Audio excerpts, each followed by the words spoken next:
Hi hello everyone, সবাই কেমন আছো? আশা করি সবাই ভালো আছো। আজকে আরেকটা রান্নার ভিডিও নিয়ে তোমাদের সামনে চলে এলাম।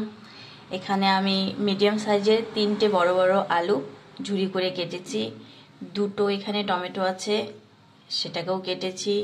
কাঁচা লঙ্কা, তোমরা যেমন ঝাল খাবে সেরকম। পেঁয়াজ এখানে বড় সাইজের 3টে নিয়েছি। এখানে আমি দিয়ে দিব জিরে গুঁড়ো বড় চামচের 1 চামচ, নুন দিয়ে দিব এখানে স্বাদ মতো, তোমাদের যতটুকু ইচ্ছে। হলুদ দিয়ে দিলাম এরকম 1 চামচের মতো। এখানে দিয়ে দেব আমি এখন সরষের তেল অল্প কিছুটা, খুব একটা বেশি দিব না, অল্প। এখন এটাকে সুন্দর করে মেখে নিই। এখানে আমি কিছুটা লাল গুঁড়ো লঙ্কা দিয়ে দিয়েছি, দেখো লঙ্কার গুঁড়ো। এটা এখন সুন্দর করে একটু মেখে নিই আমি। তো দেখো এখানে আমি কিছুটা কাঁচা মাছ নিয়েছি। তো মাছটাকে আমি চেয়েছিলাম যে আলুটার সঙ্গে একসঙ্গে ম্যারিনেট করে তারপরে রান্না করব। তো এখানে কিছুটা বড় বড় মাছও আছে, যে মানে একদম খেতে ভালো লাগবে না। আর আমার বলি তো একটু অন্যরকম, তোমরা জানোই এখানে থাকি, চলেই আসে এখানের ভাষা। তো এখানে আমি একটু দিয়ে দিলাম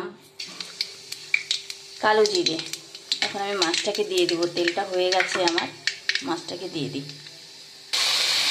তো মাছটা আমি দিয়ে দিয়েছি, কারণ দেখো মাছটা যদি ছোট শুধু এই সাইজের হতো তাহলে আমি একটু ফ্রাই করতাম না, কাঁচাই মেখে দিয়ে দিতাম। কারণ এই মাছটা যদি হালকা আমি ফ্রাই না করি খুব একটা ভালো লাগবে না খেতে। আর তেল আমি ওখানেও একটা দিয়েছি, যখন আলু মেখেছিলাম তোমাদেরকে দেখিয়েছি। আলু মাখাটা আমার হয়ে গেছে কমপ্লিট। এই দেখো এখানে আলুটাকে খুব সুন্দর করে টমেটো, পেঁয়াজ, লঙ্কা টঙ্কা সব দিয়ে, নুন হলুদ জিরে গুঁড়ো লঙ্কা গুঁড়ো সব দিয়ে আমি খুব সুন্দর করে মেখে নিয়েছি। মাছটাকে বেশি আমি ফ্রাই করব না, একদম হালকা হালকা ফ্রাই করে এখানে আমি আলুটা দিয়ে দেব। তো মাছটাকে কোনো রকম হালকা আমি ভেজে এখন আমি এটা দিয়ে দেবো।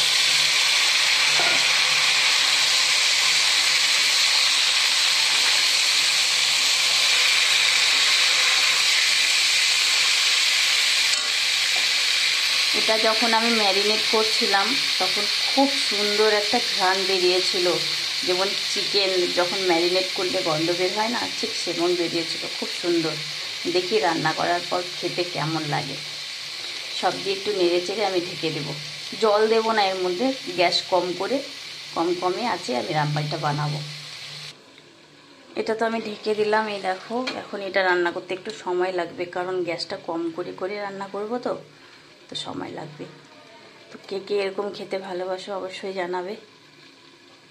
তো দেখো বন্ধুরা, আমার আলু আর মাছের যে সবজিটা তা কমপ্লিট হয়ে গেছে। একটাই বড় মাছ ছিল আর মিডিয়াম সাইজের ছিল, খুব ছোটও ছিল। তেল খুব একটা দিইনি, যতটুকু তেল উঠেছে একদম ঠিক। বেশি তেল মশলা খাওয়া ভালো না, আরও একটু তেল দিলে চ্যাপচ্যাপ হতো, ভালো লাগে না বেশি। আর দেখো এখানে আমি ভাত বসিয়ে দিয়েছি। এখানে আমি ফুলকপি আলুটাকে 2-3 মিনিটের মতো ভাপ দিয়ে নিয়েছি। আর এখানে কিছুটা মাছ আছে, ফুলকপি আলু দিয়ে রান্না করব। তো এই তো আজকে আমার রান্নার। কেমন লাগলো অবশ্যই জানাবে। সবাইকে টাটা বাই বাই, ভালো থাকবে সুস্থ থাকবে আর আমার পাশে থেকো আর আমার ভিডিও দেখো। চলো বাই, রাখছি, টাটা।